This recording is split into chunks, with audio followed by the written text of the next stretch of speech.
ଗ୍ରାମବାସୀ ଆସନ୍ତି ପିଇବା ପାଣିର ଅବସ୍ଥା ଦେଖୁଥିବେ ବର୍ତ୍ତମାନ ଚାଲୁନି ନାକୁ ମାତ୍ର ରହିଛି ଏଠାରେ ପାଣି ପିଇବା ପାଇଁ ମାତ୍ର ଖରାପ ହୋଇ ପଡ଼ିଛି ଅଧିକାରୀ ପ୍ରତିଦିନ ଆସୁଛନ୍ତି ମାତ୍ର ନଜର ପଡ଼ୁନି ଏଠୁ ଆପଣ ଅନୁମାନ କରିଥିବେ ଶିକ୍ଷା ବିଭାଗରେ କିଭଳି ତଦାରଖ କରୁଛନ୍ତି ଆସୁଥିବା ଜନସାଧାରଣଙ୍କ ପାଇଁ ପାନୀୟ ଜଳ ଯୋଗାଇ ଦିଆଯାଉଛି।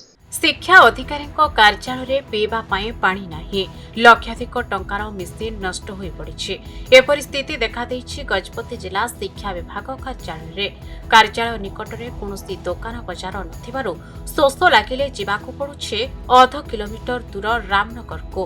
ସଫା ପାଣି ପାଇଁ ଲକ୍ଷାଧିକ ଟଙ୍କାର ମେସିନ୍ ଲାଗିଛି ସତ, କିନ୍ତୁ ପଡ଼ି ପଡ଼ି ଖତ ଖାଉଛି ପଛେ କାର୍ଯ୍ୟରେ ଲାଗୁନି ଏହି ମେସିନ୍ ଲାଗିବାର 2-3 ମାସ ଚାଲିବା ପରେ କୌଣସି କାରଣରୁ ମେସିନ୍ ଖରାପ ହୋଇଯାଉଛି ଏବଂ ବିଭାଗୀୟ ଅଧିକାରୀ ଏହାକୁ ମରାମତି କରି ପୁନଃ କାର୍ଯ୍ୟକ୍ଷମ କରୁନାହାନ୍ତି। ଦୂର ଦୂରାନ୍ତରରୁ ବହୁ ଶିକ୍ଷକ, ସ୍କୁଲ କର୍ମଚାରୀ, ଅଭିଭାବକ ପ୍ରମୁଖ ଏହି କାର୍ଯ୍ୟାଳୟକୁ ଆସୁଥିବା ବେଳେ ପିଇବା ପାଣିର ଅସୁବିଧା ହେତୁ ଅସନ୍ତୋଷ ପ୍ରକାଶ କରିଛନ୍ତି। ସେଇଠି ତ ଦେଖୁଛ ଅବସ୍ଥା, ତମେ ବି ନିଜେ ଦେଖିଥିବ କେମିତି ପାଣି ଆସୁନି, ପାଣି ଟିକେ ପିଇବା ପାଇଁ ବୋଲେ ପାଣି ଟିକେ ଆସୁନି। ସାର୍ଙ୍କ ସହିତ 3-4 ଥର ମିଶିବା ପାଇଁ ଆଇଲୁନୁ, ମିଶି ପାରୁନୁ, ଏ ଭିତରେ ପାଣି ମଧ୍ୟ ନାହିଁ। ଏଇଠି ଗୋଟେ କଥା ହେଉଛି, ଯଦି ଏଇଠି ପାଣି ଏମିତି ଅସୁବିଧା ଖତ ଖାଉଛି ଏଇଠି ମେସିନ୍ ବୋଇଲେ, ତ ଭାବନ୍ତୁ ଏଇ ଯେଉଁ ଆମର ଏଣ୍ଟର ଏରିଆରେ ଯେଉଁ ଅଛି, ଯେଉଁ ଆମର ଦୁର୍ଗମ ଏରିଆରେ ଅଛି ସବୁ ଲୋକ ମାନେ ଆମର ଯେଉଁ ସ୍କୁଲ ଯାକ ଅଛି, ସେ ପିଲାମାନେ କେମିତି ସୁବିଧା ପାଉଥିବେ। ଦେଖନ୍ତୁ ଏଇଠି ଲକ୍ଷାଧିକ ଟଙ୍କାର ମେସିନ୍ ଖତ ଖାଉଛି, ପାଣି ଟୋପାଡ଼ି ପିଇବା ମିଳୁନି। ଏଇଟା ହେଉଛି ଗୋଟେ ମାନେ ଗୋଟେ ଟାଉନ୍ ଠୁ ଗୋଟେ 2 କିଲୋମିଟର ଦୂରରେ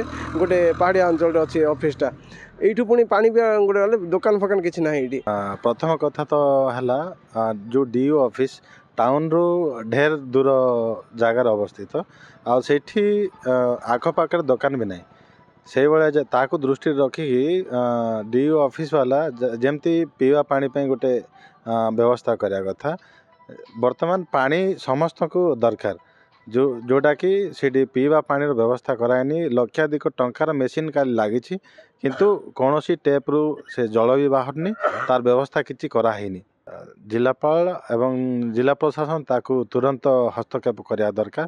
ଆଉ ଯେଉଁ ଅଧିକାରୀମାନେ ସେଇଠି ଅଛନ୍ତି, ଆଉ ଜିଲ୍ଲା ଶିକ୍ଷା ଅଧିକାରୀ, ସେ ଯେଉଁ ଲୋକଙ୍କର କମ୍ପ୍ଲେନ୍ ଅନୁସାରେ ପବ୍ଲିକ୍ ସେମାନଙ୍କୁ ଗୁହାରି କରିବା ପାଇଁ ଗଲା ପରେ ଅଫିସରେ ତ ପ୍ରାୟ ନଥାଉଛନ୍ତି, ଆଉ ଫୋନ୍ କଲେ ସେ ରେସ୍ପଣ୍ଡ କରୁନାହାନ୍ତି ବୋଲିକି ଅଭିଯୋଗ ଆସୁଛି।